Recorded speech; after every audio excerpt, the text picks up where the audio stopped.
प्रतीक स्वर्गत अशोक दास तांकु ए कोरेई माटी सारा ओडिशा नुहे सारा देश रे जो परिचित आनी देइथिला सेई कोरेईवासींकर ऋण सुझिबा पई आउरी केमती सारा ओडिशा रे सुनाम आनिबो सेथि पई आपणकर भूमिका एवं आज आमे आपणक सहित निमंत्रण करिथिलु ये जाजपुर में ओडिशा माटीर गर्व गौरव आम समस्तंकर सम्माननीय प्रणव प्रकाश दास महोदय को सी आज तंकर कार्य व्यस्तता पई आसी पार नांती सेति पई मते दिन रे भी फोन करी जणैले गणेश भाई मु आज जाई पारु नहीं आ समस्त अतिथि जिबे जाजपुर विधायिका जिबे सुफिया मैडम आसीबे एवं सविता राउत महोदय जिबे एवं तत्सहित सान भाई लल भी जीव मु तेणु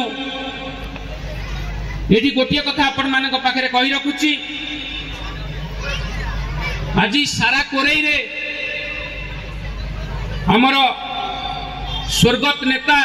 स्वाभिमानी नेता तथा कोरेई बाबूंकर एवं लल बाबूंकर आज सारा कोरेई रे प्रति पंचायत कहतु प्रति गाँ कहतु जितेबाला जेकोसी गोटे विपद आसी जितेबाला जेकोसी गोटे सांस्कृतिक अनुष्ठान जेकोसी गोटे कार्यक्रम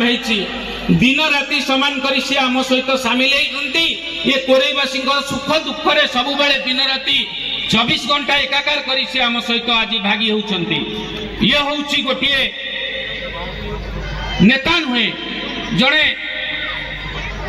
महान व्यक्तित्व परिचय जहाँ आज आमर श्रद्धेय बबी बाबू एवं तांकर भाई लल बाबू आज प्रमाणित करके देखैछंती ए कोरेई माटी रे आमे आज गर्व करिबा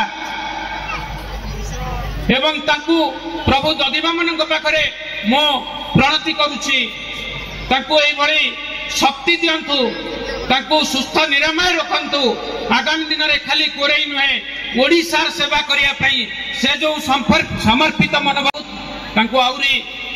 दृढ़ मनोभाव करंतु प्रभु दधिबामन आउरी शक्तिशाली करंतु आ मानसिक क्षेत्र रे तांकु आउरी संकल्पबद्ध दृढ़ीभूत करंतु तांकर शक्ति को ये हूँ प्रभु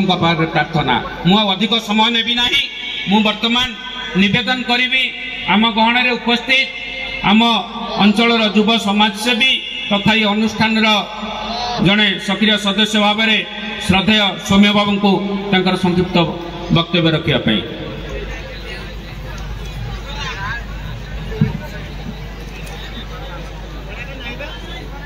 आज